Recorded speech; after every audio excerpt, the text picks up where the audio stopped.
Loud speaker की शुरुआत करेंगे 4 बड़ी खबरों के साथ। वो बड़ी खबर कौन सी है देखिए आपकी टीवी स्क्रीन पर, बड़ी स्क्रीन पर देखिए। हमलावर केजरीवाल ने जेल से निकलते ही भारतीय जनता पार्टी व प्रधानमंत्री मोदी पर बेहद गंभीर आरोप लगाए हैं और बड़ी बात भी कही है। विपक्षी नेताओं को लेकर क्या कुछ कहा है अरविंद केजरीवाल ने, विस्तार से आज बातचीत होगी। दूसरी बड़ी खबर है उड़ीसा में पीएम मोदी ने पूरी ताकत झोंक दी है। बीजेपी को जिताने के लिए पूरी ताकत यहां पर लगा रहे हैं प्रधानमंत्री नरेंद्र मोदी। उड़ीसा पहुंचे थे चुनाव प्रचार के लिए, एक अलग अंदाज उनका देखने को मिला है। आज बात होगी कि किस तरीके से प्रधानमंत्री मोदी ने उड़ीसा से कांग्रेस पर हमला बोला है। तीसरी बड़ी खबर है आखिरी प्रहार। जी हां, आखिरी चरण का चुनाव बचा है मध्य प्रदेश में और आखिरी प्रहार कर रही हैं दोनों ही राजनीतिक पार्टियां और इसी कड़ी में मोहन यादव भी पूरी ताकत झोंक रहे हैं आखिरी प्रचार में और आखिरी प्रहार में। चौथी बड़ी खबर है छत्तीसगढ़ से, जहां पर जीत के बड़े बड़े दावे हो रहे हैं। जीत के बड़े बड़े दावे किए जा रहे हैं बीजेपी कांग्रेस पार्टी के नेताओं की तरफ से। किसकी जीत होगी 4 जून को पता चल जाएगा, लेकिन बड़े बड़े दावे हो रहे हैं कि हम 11 की 11 लोकसभा सीटें जीत रहे हैं। चलिए सबसे पहले बात हो जाए मध्य प्रदेश के चौथे चरण के मतदान में कई दिग्गजों की साख दांव पर है। कांग्रेस के साथ ही बीजेपी ने भी अंतिम चरण के लिए अपनी पूरी ताकत झोंक दी है। रिपोर्ट देखिए। लोकसभा चुनाव के चौथे चरण में मध्य प्रदेश की 8 सीटों पर आज शाम को 6 बजे चुनाव प्रचार थम जाएगा। इसके बाद उम्मीदवार डोर टू डोर जाकर प्रचार कर सकेंगे। चौथे चरण में मध्य प्रदेश की देवास, उज्जैन, मंदसौर, रतलाम, धार, इंदौर, खरगोन और खंडवा में 13 मई को वोटिंग होगी। इसी कड़ी में दिग्गजों ने भी अपनी पूरी ताकत प्रचार में झोंक दी है। सीएम डॉक्टर मोहन यादव ने आज गृहनगर उज्जैन में जनसंपर्क किया और इस दौरान घर घर जाकर पर्चियां भी बांटी। घर घर जाकर तो पर्चियां बांट रहे हैं। मुझे इस बात की प्रसन्नता के भारतीय जनता पार्टी कार्यकर्ता होने की वजह से हम लोगों ने ये काम किया है। सर ये वार्ड वही था जहाँ पूरा पानी आ गया था और आप खुद यहाँ पर तेराजी के माध्यम से लोगों को निकल रहे थे। मेरे को मालूम है ये बड़े अलग टाइप का वार्ड है, लेकिन मेरा अपना वार्ड है। उज्जैन के बाद सीएम ने रतलाम में रोड शो किया। रोड शो में सीएम ने रथ में सवार होकर गदा भी घुमाया। सीएम ने जावरा में रोड शो किया और बीजेपी प्रत्याशी अनिता नागर सिंह चौहान के लिए प्रचार प्रसार किया। बीजेपी एक्शन में है तो कांग्रेस भी कोई कसर नहीं छोड़ना चाहती। इसके लिए पीसीसी अध्यक्ष जीतू पटवारी ने देवास में डेरा जमाया और देवास में जीतू पटवारी के साथ पूर्व मंत्री सज्जन सिंह वर्मा ने जनसभा कर कांग्रेस के पक्ष में माहौल बनाया। इतना ही नहीं, पूर्व सीएम दिग्विजय सिंह मंदसौर लोकसभा क्षेत्र के शामगढ़ से गरोठ में मोर्चा संभालते हुए नजर आए। देवास से बीजेपी के महेंद्र सिंह सोलंकी तो कांग्रेस से राजेंद्र मालवीय मैदान में हैं। उज्जैन से बीजेपी के अनिल फिरोजिया, कांग्रेस से महेश परमार, मंदसौर से बीजेपी के सुधीर गुप्ता के सामने कांग्रेस से दिलीप गुर्जर हैं। रतलाम से बीजेपी के नेता नागर सिंह चौहान के सामने कांतिलाल भूरिया हैं। धार से बीजेपी की सावित्री ठाकुर के सामने कांग्रेस से राधेश्याम मुवेल हैं। इंदौर से बीजेपी के शंकर लालवानी के सामने नोटा है। खरगोन से बीजेपी के गजेंद्र सिंह के सामने कांग्रेस से पोरलाल खरते हैं। खंडवा से बीजेपी के ज्ञानेश्वर पाटिल के सामने कांग्रेस से नरेंद्र पटेल हैं। चौथे चरण की फाइट तगड़ी है। 13 मई को प्रत्याशियों की किस्मत का फैसला ईवीएम में कैद हो जाएगा। ऐसे में मालवा निमाड़ में किए हुए प्रचार का कितना असर देखने को मिलता है, ये तो 4 जून को ही सामने आएगा। ब्यूरो रिपोर्ट, विस्तार न्यूज। तो प्रचार का अंतिम चरण लगातार जारी है। आपने देखा किस तरीके से सीएम डॉक्टर मोहन यादव पूरी ताकत झोंक रहे हैं। इसी कड़ी में प्रदेश अध्यक्ष वीडी शर्मा भी पूरी ताकत लगा रहे हैं। आगर आपको लिए चलते हैं, वीडी शर्मा पहुंचे हुए हैं जनसभा को संबोधित करने के लिए। रोड शो उनका यहां पर होता हुआ। बीजेपी के प्रदेश अध्यक्ष वीडी शर्मा, संगठन के मुखिया, अपनी पूरी ताकत यहां पर लगा रहे हैं और आगर में पूरी ताकत यहां पर वीडी शर्मा लगा रहे हैं। हम देख रहे हैं आखिरी चरण बचा हुआ है। चौथे चरण में चुनाव पहुंच चुका है लोकसभा चुनाव का। मध्य प्रदेश का ये आखिरी चरण है। इसके बाद लोकसभा चुनाव मध्य प्रदेश में भी खत्म हो जाएगा और जो बीजेपी के दिग्गज नेता है मध्य प्रदेश के, वो पूरी ताकत यहां पर लगाते हुए आगर पहुंचे हुए हैं। प्रदेश के बीजेपी प्रदेश अध्यक्ष विष्णुदत्त शर्मा वीडी शर्मा पहुंचे हुए हैं आगर में रोड शो करने के लिए। पूरी ताकत इस समय लगाते हुए बीजेपी के सीनियर लीडर। आखिरी दौर है लोकसभा चुनाव का मध्य प्रदेश में। आखिरी चरण में 13 मई को जब वोटिंग होगी 8 सीटों पर वोट डाले जाएंगे। 8 सीटों पर वोट डालने के बाद मध्य प्रदेश में लोकसभा चुनाव खत्म हो जाएगा। और देखिए, चुनाव जीतना, सीटों पर जीत हासिल करना तो चुनौती है ही, वोट प्रतिशत भी अच्छा हो यह भी कहीं ना कहीं एक चुनौती है भारतीय जनता पार्टी के सामने, बीजेपी पार्टी के सामने। जिस तरीके से पहले 2 चरणों में हमने देखा, पूरे देश में ही मध्य प्रदेश में भी वोटिंग कम हुई थी, उसके बाद से लगातार बीजेपी और भी ज्यादा एक्टिव हुई। प्रधानमंत्री मोदी खुद सामने आए, बीजेपी कार्यकर्ताओं को, नेताओं को टिप्स दिए कि किस तरीके से वोटिंग फीसदी बढ़ाना है। ये टिप्स दिए थे पीएम मोदी ने। और तीसरे चरण में हमने देखा, उसका असर भी देखने को मिला, वोट फीसदी बढ़ा। अब चौथे चरण में चुनाव पहुंच चुका है। इसको लेकर हम देख रहे हैं किस तरीके से बीजेपी अपनी रणनीति यहां पर बना रही है और पूरी ताकत यहां पर बीजेपी के नेताओं ने यहां पर लगा दी है चुनाव जीतने के लिए। और लोगों को जागरूक भी कर रहे हैं। बीजेपी के जो नेता हैं लोगों को जागरूक भी कर रहे हैं और अपने कार्यकर्ताओं को भी टिप्स दिए हैं, मंत्र दिए हैं कि हर एक वोटर को अपने घर से बाहर निकालना है, वोट करवाना है बीजेपी के पक्ष में। अलग अलग अभियान चलाए जा रहे हैं, अलग अलग प्रयोग किए जा रहे हैं ताकि अधिक से अधिक मतदान हो सके। देखिए, चुनाव प्रचार के लिए बीजेपी के नेता अपनी ताकत तो पूरी झोंक ही रहे हैं और एक वोटिंग फीसदी भी बढ़ाना एक चुनौती है बीजेपी नेताओं के सामने।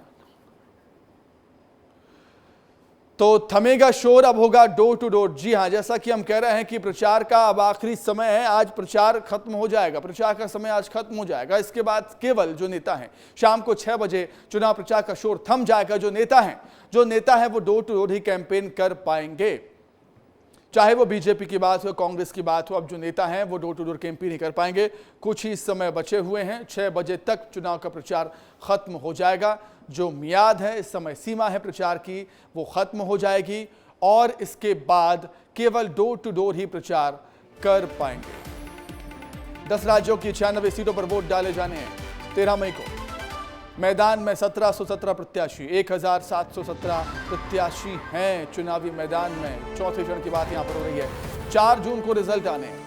4 जून को साफ हो जाएगा कि किसकी सरकार रहेगी, किसकी सत्ता रहेगी। चौथे चरण का मतदान 13 मई को होगा।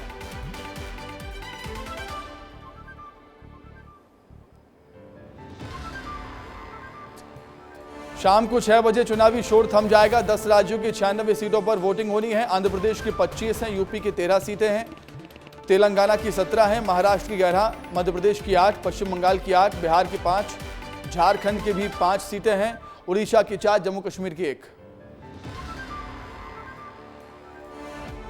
तो इन सीटों पर वोटिंग होगी। 96 सीटों पर वोट डाले जाएंगे 13 मई को। डोर टू डोर कैंपेन का दौर अब शुरू होगा क्योंकि 6 बजे तक ही चुनाव प्रचार कर पाएंगे राजनेता, प्रत्याशी। इसके बाद चुनाव प्रचार नहीं कर पाएंगे, रोड शो नहीं हो सकता, जनसभाएं नहीं हो सकती हैं। केवल आप डोर टू डोर जाकर, घर घर जाकर ही जनसंपर्क होगा। तो सूरज, अब से कुछ ही समय बचा हुआ है। सूरज हमारे साथ लाइव जुड़ रहे हैं इसी खबर पर अधिक चर्चा करने के लिए। सूरज, अब से कुछ ही समय बचा हुआ है, चुनाव प्रचार खत्म हो जाएगा और जो नेता हैं अब केवल डोर टू डोर ही कैंपेन कर पाएंगे।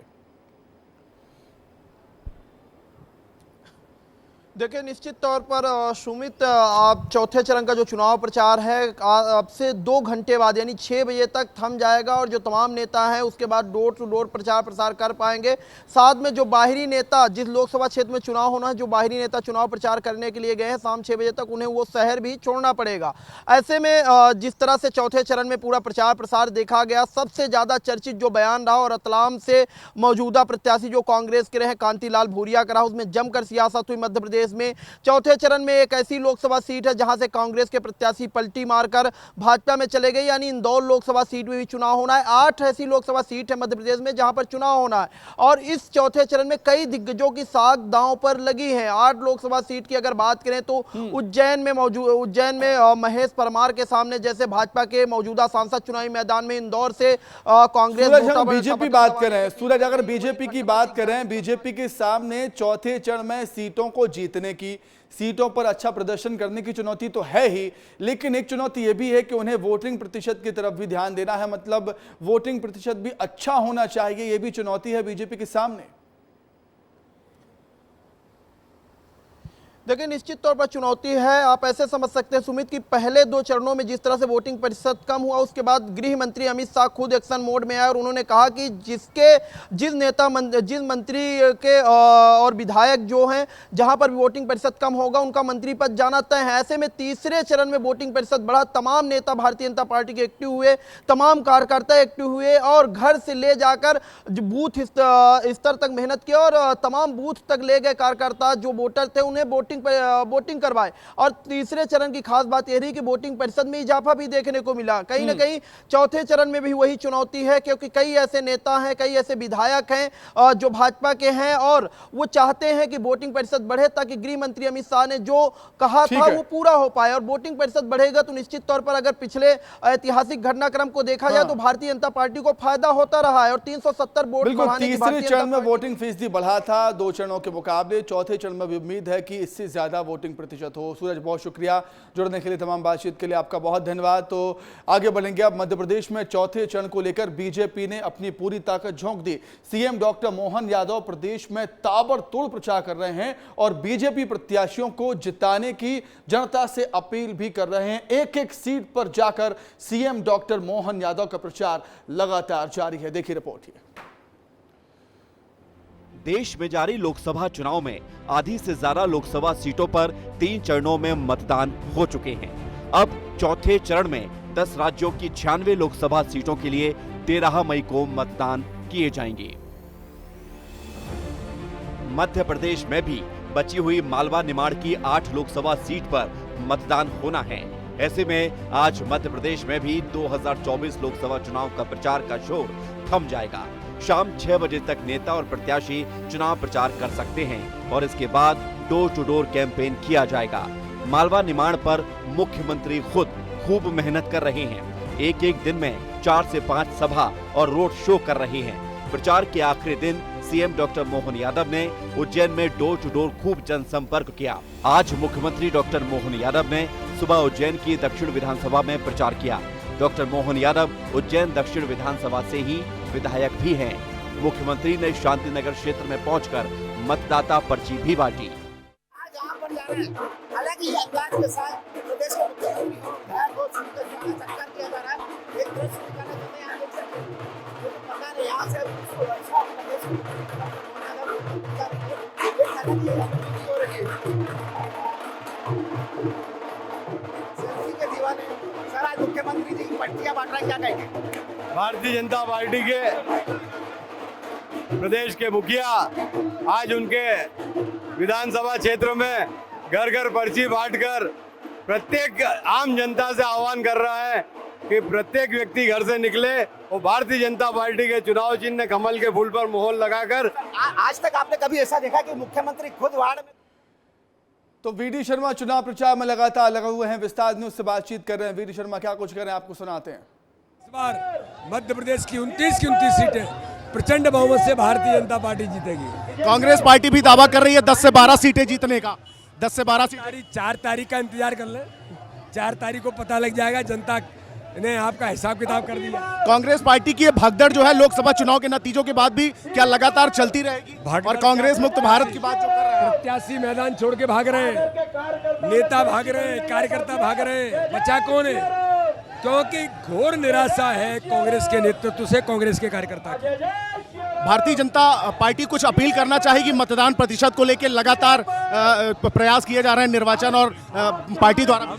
हम सब प्रयास कर रहे हैं और भारतीय जनता पार्टी के कार्यकर्ता अथक मेहनत परिश्रम, समाज के सभी लोग, सरकार प्रशासन भी कर रही है। इसलिए इस बार वोट परसेंटेज भी बढ़ा है और आगामी 4th पेज में अच्छा मतदान होगा। विस्तार न्यूज के दर्शकों से अपील करना चाहेंगे कुछ मतदान दिवस के दिन? अपील है कि भारतीय जनता पार्टी के प्रधानमंत्री मोदी जी को तीसरी बार प्रधानमंत्री बनाने के लिए और विकसित भारत के संकल्प को पूरा करने के लिए आप 13 तारीख को कमल का बटन दबाएं और भारत को विश्व गुरु बनाएं। ये आशीर्वाद मिलेगा और सभी मतदान करें। तो ये थे प्रदेश अध्यक्ष बीडी शर्मा जो कि दावा कर रहे हैं कि मध्य प्रदेश की 29 में 29 सीटें भारतीय जनता पार्टी जीतेगी और इसके साथ ही 13 तारीख को होने वाले चौथे चरण के मतदान के लिए अधिक से अधिक संख्या में भारतीय जनता पार्टी के पक्ष में मतदान करने की भी बात कर रहे हैं। कैमरा पर्सन दीपक के साथ अंचल शुक्ला, विस्तार न्यूज, आगर। तो वीडी शर्मा थे जिन्होंने दावा किया है कि भारतीय जनता पार्टी 29 की 29 सीटें जीतने वाली है मध्य प्रदेश में, और अपील भी की है विस्तार न्यूज पर कि अपने घरों से बाहर निकलिए और वोट कीजिए। आगे बढ़ेंगे, अब बात करते हैं छत्तीसगढ़ की। छत्तीसगढ़ में 3 चरणों का लोकसभा चुनाव संपन्न हो गया है और सभी 11 लोकसभा सीटों के प्रत्याशी का भविष्य भी ईवीएम में कैद हो गया है। और अब बीजेपी के साथ कांग्रेस दोनों के रणनीति दल के रणनीतिकार मतदान संपन्न होते ही लोकसभा सीटों की समीक्षा भी शुरू कर चुके हैं। बाकायदा प्रत्याशी से लेकर जिम्मेदार इसकी समीक्षा में लग गए हैं। क्या होगा परिणाम, क्या समीक्षा के बाद राजनीतिक दल कर पाएंगे 11 लोकसभा सीट में जीत के दावे? एक रिपोर्ट आपके सामने। छत्तीसगढ़ में 11 लोकसभा सीटों में चुनाव संपन्न होने के बाद अब आंतरिक रूप से सर्वे और जिम्मेदारियों के साथ बैठक लेकर समीक्षा का दौर शुरू हो चला है। बीजेपी शुरू से ही 11 सीटों पर जीत का दावा कर रही है तो कमजोर सीटों पर जमकर फोकस भी करती नजर आई है। बीजेपी ने 4 सीटों को कमजोर माना था, जिस पर पहले दिन से ही मतदान होने पर पूरी ताकत झोंकी थी, लेकिन ये कहा जा रहा था कि समीक्षा के दौरान बीजेपी कांकेर लोकसभा सीट को अभी भी कमजोर मान रही है। समीक्षा को लेकर डिप्टी सीएम अरुण साव ने कहा कि लोगों के रुझान और रिस्पांस के आधार पर हमने समीक्षा की है जिसमें बीजेपी जीत रही है। हमारे कार्यकर्ता लगातार मतदान केंद्रों में सभी 11 लोकसभा में काम किए हैं। मतदान का जो रुझान, लोगों का जो मत और लोगों के जो रिस्पांस, उसके आधार पर हम लोगों ने जो मूल्यांकन किया है उसमें छत्तीसगढ़ की 11 लोकसभा सीटें भारतीय जनता पार्टी आराम से जीत रही है। दोनों प्रमुख दलों ने परिणाम से पहले शुरू की समीक्षा। बीजेपी को कांकेर लोकसभा में लग रही है कांटे की टक्कर। 2019 लोकसभा चुनाव में कांग्रेस प्रत्याशी वीरेश ठाकुर 6,914 वोटों से हारे थे। 2024 लोकसभा चुनाव में वीरेश ठाकुर एक मजबूत प्रत्याशी हैं। कांग्रेस को जांजगीर चांपा, राजनांदगांव, बस्तर, महासमुंद और कोरबा से आस है। कांग्रेस मुख्यालय में मतदान और बूथ स्तर से मिली जानकारी पर मंथन हो रहा है। दोनों दल युवाओं और महिलाओं के मतदान का आकलन कर रहे हैं। बीजेपी जहां संगठनात्मक स्तर पर समीक्षा कर रही है तो वहीं दूसरी तरफ कांग्रेस भी फीडबैक लेने में जुट गई है। इतना ही नहीं, विधायक, पूर्व विधायक और निचले स्तर के पदाधिकारियों से चर्चा कर ब्यौरा मांगा गया है। कांग्रेस जहां लोकसभा की 11 सीटों में अच्छे परिणाम पार्टी के पक्ष में आने की बात कर रही है तो समीक्षा में कई बातें भी निकलकर सामने आ रही हैं। चर्चा के दौर जारी हैं। पूर्व मंत्री शिव डहरिया ने कहा, छत्तीसगढ़ में जनता के अच्छे फीडबैक मिल रहे हैं। बीजेपी की गारंटी में जनता के लिए कुछ नहीं है। बीजेपी 10 साल का काम बताने की स्थिति में नहीं है। आने वाले समय में क्या करेंगे ये भी उनकी घोषणा पत्र में नहीं दिख रहा। निश्चित रूप से हम 11 सीट में अधिकांश सीटें छत्तीसगढ़ में जीतेंगे और भारतीय जनता पार्टी की जो गारंटी की बात वो करते हैं, लेकिन गारंटी में जनता के लिए कुछ नहीं दिखता। वो कभी अपने किए हुए कामों को 10 साल में क्या काम किए वो बताने की स्थिति में नहीं भारतीय जनता पार्टी, और क्या करेंगे वो भी उसके घोषणा पत्र में कहीं स्पष्ट दिख ही नहीं रहा है। इसलिए लोग उनके घोषणा पत्र को भी नकार दिए हैं और मोदी की गारंटी को भी इस बार जनता ने नकार दिया है। परिणाम आने से पहले समीक्षा के मायने क्या हैं ये तो खुद राजनीतिक दल ही बता पाएंगे, लेकिन जिस तरह से 3 चरणों में छत्तीसगढ़ की 11 लोकसभा सीटों में वोटिंग हुई और उसके बाद बीजेपी और कांग्रेस की समीक्षा हुई, ये उनके जीत के दावे पर प्रश्न चिन्ह लगाती है। बहरहाल देखना होगा कि समीक्षा में जो बातें निकलकर सामने आई हैं वो 4 जून को आने वाले रिजल्ट में कितनी सही और कितनी गलत होती हैं। ब्यूरो रिपोर्ट, विस्तार न्यूज। और इसी समीक्षा पर अधिक चर्चा करने के लिए हम सीधे रायपुर का रुख करेंगे। हमारे सहयोगी खोमन साहू हमारे साथ जुड़ गए हैं। खोमन, छत्तीसगढ़ में लोकसभा चुनाव संपन्न हो चुके हैं, समीक्षा का दौर होगा, आकलन किया जाएगा राजनीतिक दलों के जरिए कि हम किस सीट पर कमजोर हैं, किस सीट पर मजबूत हैं। देखिए, निश्चित तौर पर सुमित, जिस तरीके से 3 चरणों में मतदान जो होना था वो संपन्न हो गया है। अब भारतीय जनता पार्टी और कांग्रेस पार्टी के तमाम जो नेता हैं वो समीक्षा करने में लगे हुए हैं कि भारतीय जनता पार्टी ने जो अभियान चलाया था, चाहे घर चलो अभियान की बात करूं या बूथ को मजबूत करने की बात करूं, तमाम जो अभियान चलाए गए थे, जब जनता ने उन सीटों पर वोट किया तो उन अभियानों का कितना कुछ सकारात्मक जो चीज़ें हैं वो निकल कर आई है। चाहे बस्तर लोकसभा सीट की बात करूं क्योंकि वहां प्रधानमंत्री नरेंद्र मोदी का दौरा हुआ था, कांकेर सीट की बात करूं, कांकेर में तमाम बड़े बड़े दिग्गज नेताओं का दौरा हुआ था, इसके अलावा राजनांदगांव सीट है। ऐसे तमाम वो सीट है जिन पर लगातार भारतीय जनता पार्टी समीक्षा कर रही है। समीक्षा में ये चीज़ निकल कर सामने आ रहा है कि मोदी सरकार की जो कामकाज है उस पर कहीं ना कहीं जनता वोट करती हुई नजर आ रही है। हाल ही की जो संगठन के लोग हैं वो अलग तरीके से समीक्षा करने में लगे। दूसरी ओर अगर समीक्षा करने का तरीका क्या है भारतीय जनता पार्टी का, किस तरीके से समीक्षा कर रही है, किस तरीके से फीडबैक ले रही है, क्या किस प्लानिंग के तहत भारतीय जनता पार्टी समीक्षा कर रही है? अब देखिए, भारतीय जनता पार्टी की बात कीजिए तो भारतीय जनता पार्टी ने घर चलो अभियान चलाया था, बूथ को मजबूत करने की बात कही थी, बूथ से ज़्यादा वोट हासिल करने की बात कही थी। तो बूथ के कार्यकर्ताओं से जो संगठन के लोग हैं वो बातचीत करते हुए नजर आ रहे हैं कि आखिर एक एक बूथ में जीतने की बात करी तो एक एक बूथ में कितना वोट पड़ा, किस बूथ में कितना कम वोट पड़ा, इन तमाम पहलुओं को बातचीत करके समीक्षा करके एक रिपोर्ट जो है हाईकमान को भेजा जाएगा। हाईकमान फिर उस पर समीक्षा करेगा ताकि कहाँ कुछ कमियां रह गई भारतीय जनता पार्टी के प्रचार प्रसार में या अलग अलग तरीके से जो स्थानीय नेता है वो समीक्षा करते हुए नजर आने वाले। कुल मिलाकर समझा जा सकता है कि जब रिजल्ट सामने आएगा उसके पहले कहीं ना कहीं पार्टी एक आकलन करना चाहती कि कितने सीटों पर वो जीतकर सामने आ रही है। हालांकि निश्चित तौर पर पार्टी एक आकलन करना चाहती है कि क्या कुछ स्थिति है भारतीय जनता पार्टी की। खोमन, बहुत शुक्रिया, बहुत धन्यवाद आपका जुड़ने के लिए, तमाम बातचीत के लिए। तो इसी के साथ ही लाउड स्पीकर में आज के लिए फिलहाल इतना ही। खबरें लगातार जारी हैं।